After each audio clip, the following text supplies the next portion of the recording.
Bismillahirrahmanirrahim. Assalamualaikum warahmatullahi wabarakatuh. Kembali kita hadir di Masjid Agung Al-Azhar pada pengajian PPI membangun ekonomi dan entrepreneur bisnis untuk Indonesia maju. Allahu Akbar.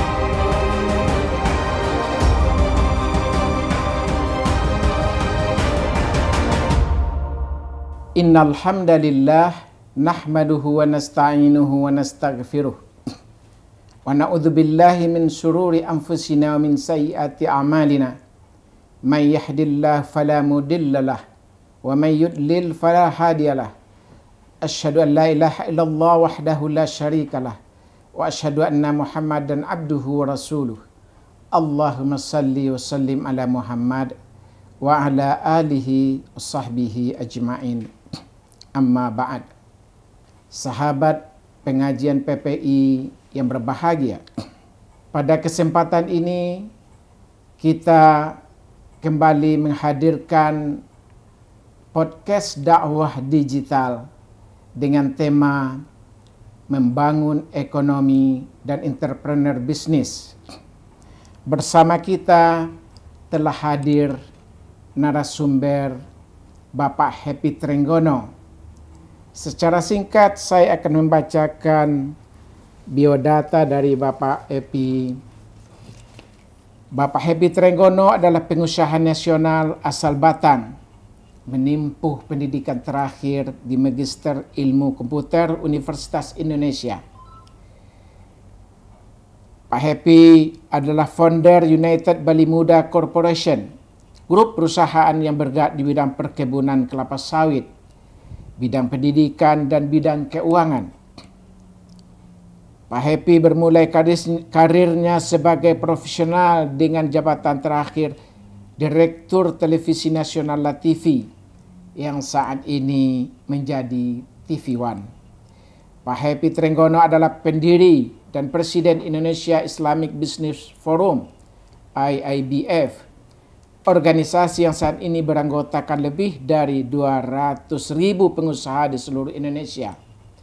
Sejak awal Maret 2021, Pak Happy juga diamanahi sebagai Presiden Dewan Kerjasama Perdagangan dan Investasi Indonesia Maroko.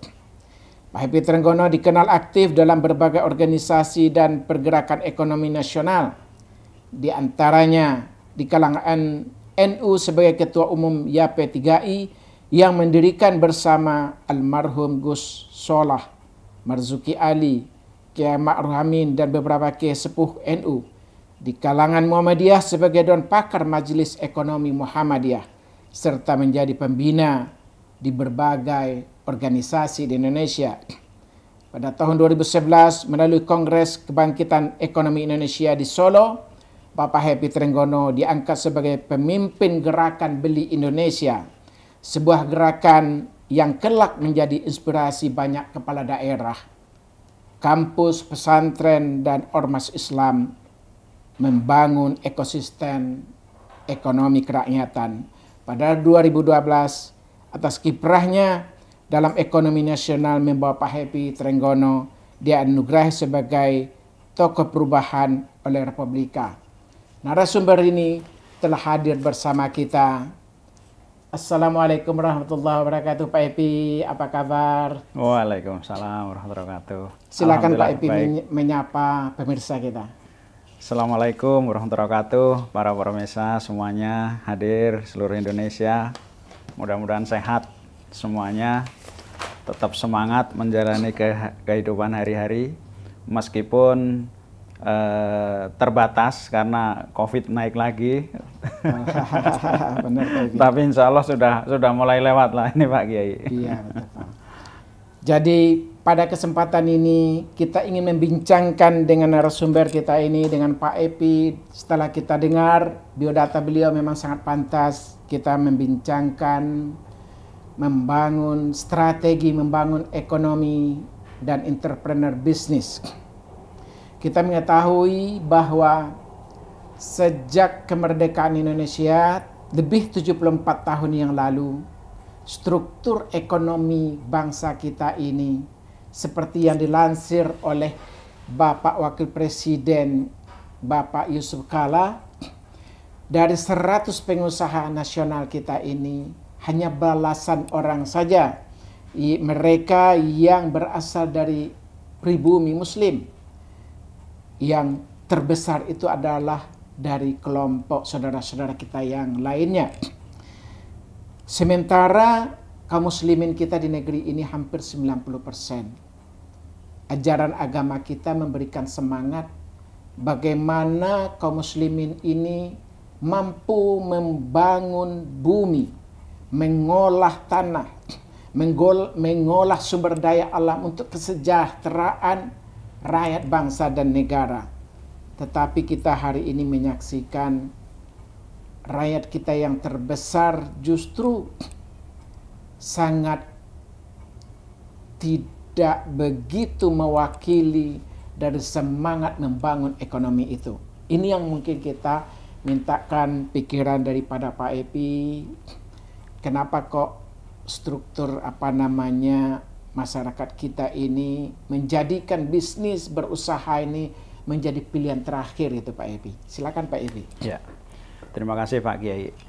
Jadi kalau berbicara tentang struktur ekonomi, betul sekali yang disampaikan Pak Kiai. Jadi struktur ekonomi kita ini tidak pernah berubah sejak zaman penjajahan dulu. Penjajahan Belanda. Jadi dulu sebelum merdeka itu struktur ekonominya kan yang nomor satu itu yang paling atas itu kan penjajah. Betul. Ya, penjajah asing. Kemudian yang kedua itu ada pada waktu itu adalah kaum saudara-saudara kita yang dari Tionghoa dan yang paling bawah itu adalah pribumi. Gitu. Nah, ternyata sesudah merdeka, struktur itu tidak berubah gitu. Jadi pribumi itu ada pada lapisan yang paling bawah. Nah, ini yang harus kita pikirkan. Artinya kalau kita melihat tentu berbeda seharusnya antara ketika zaman penjajahan dengan zaman merdeka ini kan mestinya berbeda Pak Kiai ya. Gitu. Tapi kok kenapa ini tidak kemerdekaan tidak menjawab persoalan ekonomi gitu. Makanya banyak yang bertanya apakah kita sudah merdeka atau belum gitu kan kalau kita bicara tatanan ekonomi tadi. Nah, artinya begini Pak Kiai, ada satu hal yang dibalik masalah apakah kita merdeka atau tidak gitu. Bahkan begitu besarnya potensi ekonomi. Indonesia ini kan kalau kita bicara tentang sumber daya alam, ini kan luar biasa sekali sumber daya alam ya. Jadi minyak, kemudian emas, batu bara, semua gitu. Jadi orang itu apapun itu ada di sini. Ikan semua punya gitu. Bahkan lahannya luar biasa luas gitu. Tetapi kita nggak bermain ternyata. Nah ini yang kita harus pikirkan. Dan apa yang saya lakukan gitu melalui gerakan Beli Indonesia yang tadi sebetulnya ada satu persoalan besar di balik yang ini, persoalan ini kita nggak bisa nyalain kepada pihak lain. Iya, betul. Bukan bangsa lain, bukan bahkan pemerintah pun, Betul. gitu ya. Kecuali pemerintahnya itu memahami akar persoalannya. Nah, apa sih yang menjadi persoalan besar? Persoalan besarnya itu adalah pembangunan karakter, gitu. Jadi dalam bahasa mudahnya begini, kita ini, karakter kita ini udah dihancurkan sejak zaman penjajahan, itu kita tidak perbaiki, gitu. Mindset kita, cara berpikir, karakter ini nggak kita sentuh. Ya, jadi dulu ketika Belanda itu ingin menguasai kerajaan-kerajaan, ada satu kerajaan itu yang tidak satu daerah yang tidak bisa dia kuasain, gitu. Itu namanya Aceh, Pak Kiai. Nah, sehingga itu tidak bisa dikuasain, tidak bisa ditundukkan. Ekonominya maju, karakternya luar biasa, ya. Jadi perlawanan rakyatnya juga hebat, gitu. Ya, jadi nah akhirnya melalui satu utusan Belanda yang pada saat itu namanya Snok Hurgronya itu dia teliti, gitu. Dia teliti, gitu. Kenapa sih, gitu, kok begitu hebatnya? Nah, dia mengambil kesimpulan, gitu. Ternyata ini bangsa Aceh ini memang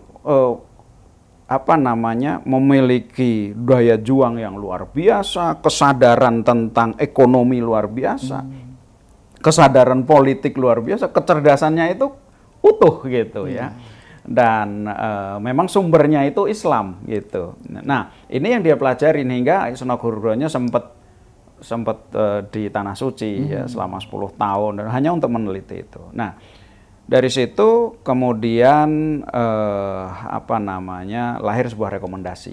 Rekomendasinya sederhana, gitu. Jadi kalau ingin menguasai Aceh, maka biarkan mereka itu beribadah. Ya, biarin mereka ke masjid, mereka ngaji, biarin. Tetapi jauhkan mereka dari dua hal. Yang satu politik, yang kedua ekonomi. Gitu. Jadi ini yang didoktrin sejak saat itu, gitu. Sehingga seolah-olah Belanda pada saat itu mengatakan kalau udah yang namanya pribumi itu ya priayi lah, gitu ya, jangan kotor, nggak usah ke pasar, nggak usah jualan, gitu. Oh, politik itu bukan urusan kalian, ini gitulah kira-kira. Nah, ini yang terus sampai hari ini itu nggak ada pembenahan, gitu. Nah, saya rasa ini yang harus menjadi perhatian kita. Ya, jadi bagaimana ya bangsa kita lah, gitu. Karena gini, ekonomi dan politik ini kan nggak bisa dipisahkan sebetulnya. Ya. Kita nggak bicara di dalam negeri, tapi hubungan kita dengan bangsa lain, contohnya. Iya kan, ini kan politik luar negeri kita bagaimana, gitu. Kenapa sih hari ini yang namanya sumber daya alam itu nggak ada yang kita pegang semua, gitu. Dan kita itu meyakini bahwa kita seolah-olah tidak mampu, gitu. Dulu Bung Karno itu mengatakan, saya mending minyak itu ada di dalam tanah, gitu, daripada orang lain yang ngurus. Biarlah anak-anak kita pandai, gitu. Nah, kemudian market kita sebagai sebuah bangsa dengan jumlah penduduk terbesar keempat, ini kan potensi ekonomi luar biasa. Luar biasa. Iya, jadi yang namanya ekonomi ini kan ilmu tentang perilaku manusia, gitu. Jadi semakin banyak manusianya, itu pasti ekonominya gede, mestinya, gitu. Jadi walaupun ada tambang, ada segala macam, kalau isinya monyet nggak jadi ekonomi, Pak Kiai, gitu. Nah, karena dia isinya itu manusia. Nah, ilmu perilaku manusia ini, tapi marketnya itu, marketnya dikuasai oleh produk-produk asing juga. Nah, itu apa yang melatar belakangi itu? Karena karakter itu tidak kita bangun. Karakter bangsa kita sebagai bangsa yang cerdas ekonomi, ya, yang melahirkan keluarga-keluarga yang mau berdagang, mau jualan, gitu. Bahkan kalau di kampung-kampung saya orang jualan itu sesuatu yang memalukan, gitu kan. Nah, ini kan mindset yang keliru gitu, Betul. pendidikan karakter yang keliru. Jadi gitu. menurut Pak Epi, yang berkewajiban untuk membangun karakter ini pemerintahtah, apakah atau tokoh-tokoh ulamakah, atau perguruan tinggi kah, atau siapa gitu Pak? Jadi karakter itu adalah tugas semua pemimpin untuk membangunnya, semua pemimpin. Jadi idealnya pemerintah itu yang paling terdepan, idealnya, ya, presiden, para menteri, gitu kan, kemudian gubernur, gitu. Tetapi juga pemimpin-pemimpin ormas, kemudian kampus-kampus, gitu kan, termasuk kepala-kepala rumah tangga, termasuk para ibu-ibu yang memimpin anaknya, gitu. Nah, ini yang harus disadari oleh bangsa kita. Mesti ada sebuah gerakan yang luar biasa. Ya. Saya tadinya ketika pemerintah gitu mengatakan ini kita harus revolusi mental, itu sebetulnya konsep terlepas dari semua itu, tapi sebetulnya itu yang dibutuhkan. Betul. Gitu. Cuci otak bangsa kita itu. Gitu Pak Kiai. Iya. Baik Pak Epi. Saya teringat Rasulullah pernah menyampaikan kepada umat Islam ini bahwa ketika orang itu bekerja pada siang harinya, lalu kelelahan dia itu di sore hari itu menjadikan itu ampunan dosa. Jadi ini artinya apa? Memang Islam telah lebih dari 14 abad yang silam itu memberikan penghargaan tinggi kepada orang yang bekerja keras, orang yang berbisnis, orang yang melah bumi untuk kesejahteraan umat manusia. Jadi sementara kan umat kita ini terbesar 90% hampir Muslim Pak Epi. Ya. Tapi kenapa tidak terlihat itu dalam kehidupan Muslimnya itu untuk mengejar kehidupan dunia itu seolah-olah dia akan hidup selamanya. Kan Rasul mengajarkan kepada kita, kamu kejar dunia itu seolah-olah engkau akan hidup selamanya. Dan kejarlah akhirat itu seolah-olah engkau akan mati besok. Jadi mengejar kehidupan dunia itu Islam mengajarkan kepada kita memang dengan secara totalitas. Begitu juga mengejar kehidupan akhirat. Seolah-olah kita akan mati dengan waktu yang cepat. Sehingga kita di dunia akan menjadi orang yang bekerja keras, mengolah bumi, mencari kekayaan yang luar biasa sehingga bisa berzakat, berinfak, berhaji dan lain-lain, dan begitu pula dalam mengejar kehidupan akhirat dengan beribadah yang sangat tinggi. Nah ini coba Pak Epi tolong beri masukan. Ini kenapa umat kita tidak terbekas bagi dirinya tentang kehidupan yang seperti diajarkan Rasul ini, Pak Epi? Iya. Jadi bahwa pendidikan karakter ini kan benang merah sebetulnya. Apa sih yang disebut karakter itu? Orang rajin, orang persisten gitu, tidak orang yang kerja keras, mau susah gitu. Bahkan kadang-kadang sebuah negara itu untuk mendidik karakternya itu suruh rakyatnya itu ikut wajib militer. Itu pendidikan karakter sebetulnya Pak Kiai. Nah, perhatian bangsa kita terhadap pembangunan karakter ini sangat rendah. Saya kasih contoh begini. Sistem pendidikan kita. Jadi anak-anak kita itu didrill harus tahu matematika, ini semua sekolah itu udah melebihi orang kerja gitu. Dan dan yang harus dikuasai banyak sekali. Saya aja Pak Kiai, saya kalau membaca buku satu, kalau buku itu harus saya kuasain, saya butuh waktu, gitu. Saya nggak bisa membaca buku 4 gitu. Lah ini anak kita itu suruh 10 gitu loh. Nah, gitu. Jadi kita ini terlalu formal gitu, pendekatannya formal, semua kognitif, hard skill gitu. Nah, sementara karakter mentalitas itu soft skill. Saya kasih contoh, hari ini kan yang namanya dunia digital, dunia digital. Yang namanya kebutuhan orang kerja untuk sektor digital besar sekali. Betul. Nah, 1 tahun kebutuhan orang ketenaga kerja digital baru di Indonesia itu 200.000 orang per tahun, Pak Kiai. Luar biasa. Dan di Indonesia itu melahirkan, meluluskan 400.000. Artinya mestinya masih kelebihan. Iya, iya. Nggak tersuplai, Pak Kiai. Tidak. Jadi kita nyari satu aja nggak bisa. Gitu. Kenapa? Karena anak-anak kita ini. Jadi kita ini melahirkan anak-anak yang nilainya tinggi, tapi yang dia nggak siap hidup. Gitu. Tidak siap hidup. Itu satu. Jadi artinya anak-anak ini pada kemana gitu. Banyak yang di Indonesia ini sekarang kan saya di sawit ya Pak Kiai. Saya nyari orang untuk tenaga panen itu sulitnya minta ampun. Padahal kampung saya pengangguran banyak. Iya, Tapi mereka lebih senang nganggur. Nggak siap untuk merantau, nggak siap untuk kerja keras gitu. Nggak siap, sulitnya minta ampun gitu. Nah, kita lihat anak-anak sekarang. Anak-anak sekarang ini yang dicita-citakan apa?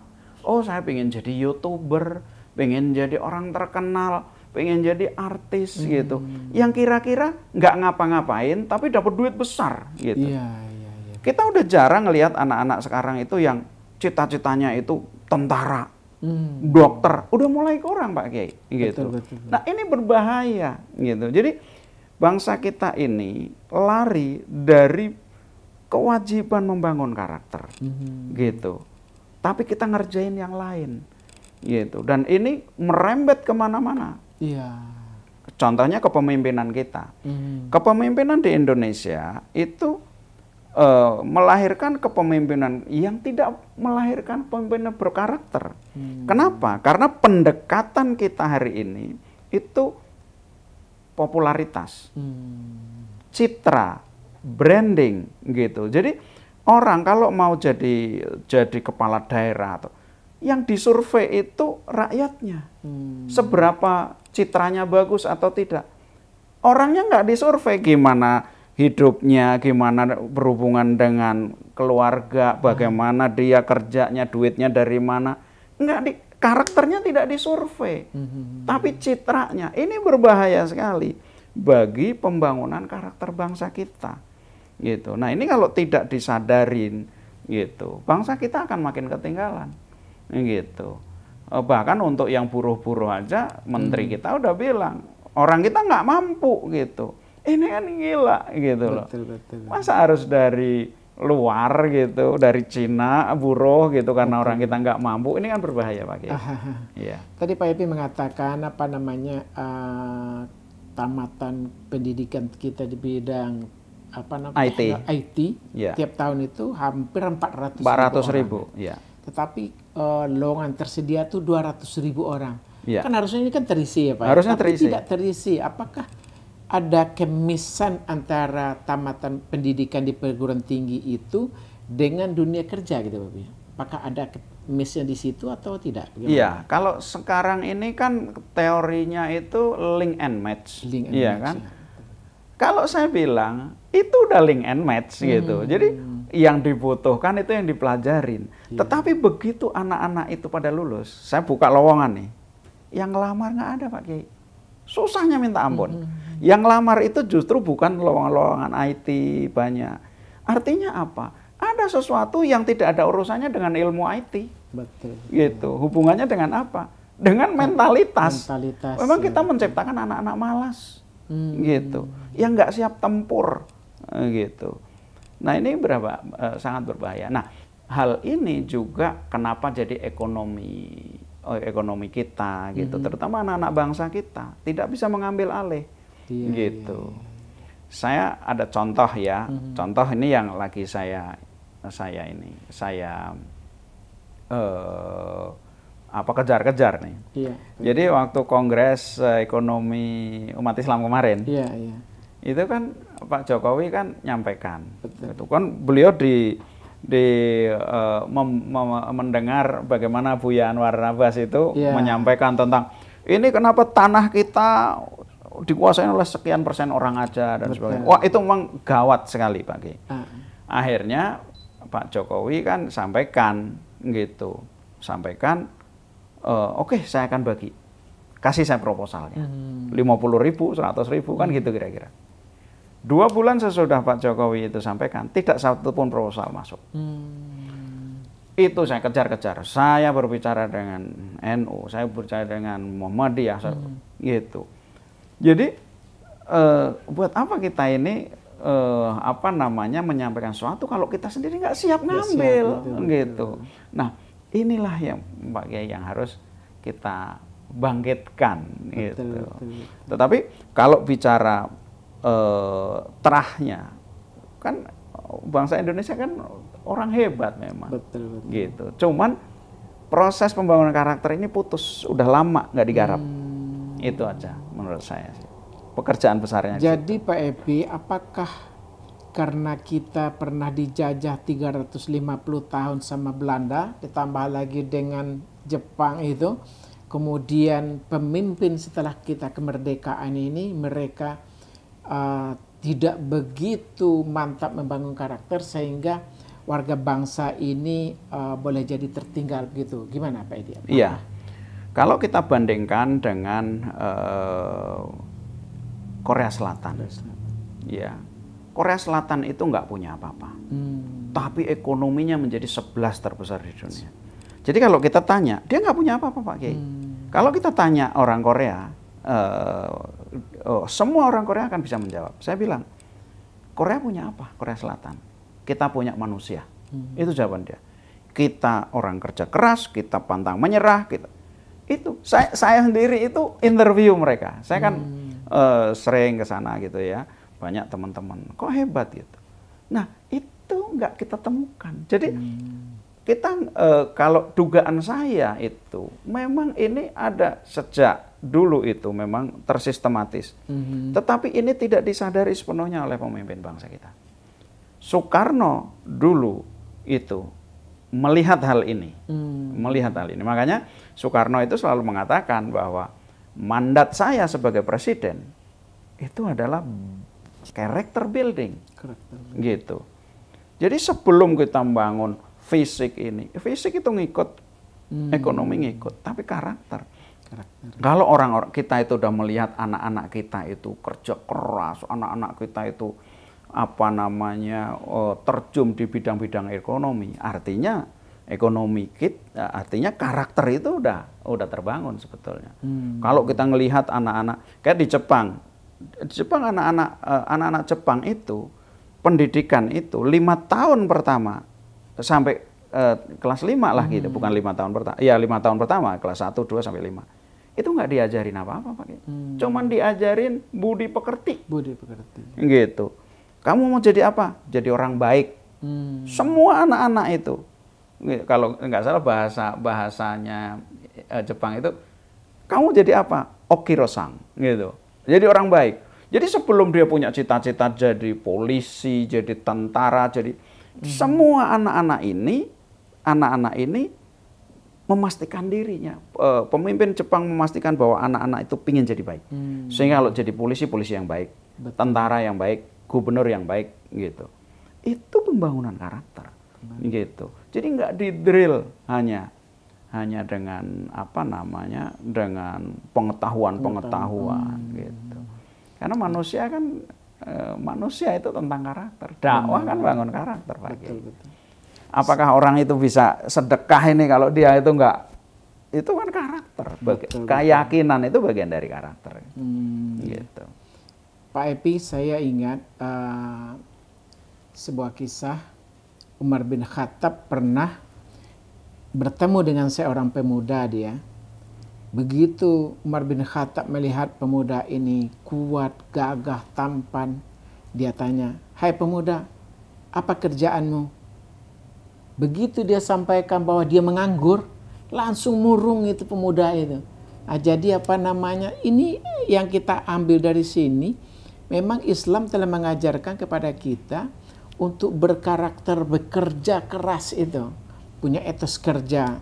Tetapi kenapa ketika Pak Epi sampaikan tadi itu banyak dari warga kita begitu ada lowongan pekerjaan dan lain-lain justru tidak terisi. Ini kan menunjukkan kita punya karakter malas. Bagaimana ini Pak Epi? Ada daya juang yang tidak muncul gitu karena meskipun lowongan itu untuk 200.000, 400.000, itu kan tetap ada persaingan gitu ya. Iya, Dan harus orang diwawancarai, orang begini. Nah, anak-anak kita ini nggak pada siap, gitu. Tidak terlihat perangnya, iya, sehingga kayak saya sendiri Pak Kiai ya, saya itu ada perusahaan teknologi, gitu. Sulitnya minta ampun. Akhirnya itu yang ngerjain orang India. Di India gitu, kita itu beneran saya cari satu aja susahnya minta ampun, padahal lulusan 400.000. Jadi ngelamar aja belum gitu loh. Jadi lamaran aja nggak saya terima, padahal ini kan kita publish di internet ya kan, gitu. Nah beda ketika kalau di Bangalore ya contohnya, mereka kan memang anak-anak IT banyak, kita naruh satu lamaran banyak, dan bagaimana mereka itu berlomba-lomba bersaing, itu kelihatan. Di sini nggak kelihatan, gitu. Jadi memang hidup ini kan memang kompetisi gitu. Ya, dan di Indonesia memberikan ruang yang luar biasa besar sebetulnya, gitu. Nah, contoh ya, kalau di malah ini contoh ya, semua orang tahu lah gitu. Salah satu perguruan tinggi pertanian. Tapi nggak ada yang jadi tani, gitu. Dia bisa didik ilmu pertanian, tetapi tidak bisa menciptakan petani, gitu. Akhirnya kemana? Ke perbankan. Apakah dia itu hebat di perbankan karena hebat? Enggak, gitu. Artinya gini, ya hebat lah. Tapi karena kakak-kakak kelasnya banyak di situ, jadi kita coba ini terlihat, gitu. Gitu. Jadi kita masih di situ. Nah. Sekarang diperparah dengan sistem rekrutmen kepemimpinan yang modelnya itu model mengandalkan citra, bukan mengandalkan karakter. Betul. Itu yang lebih berbahaya bagi kita. Iya.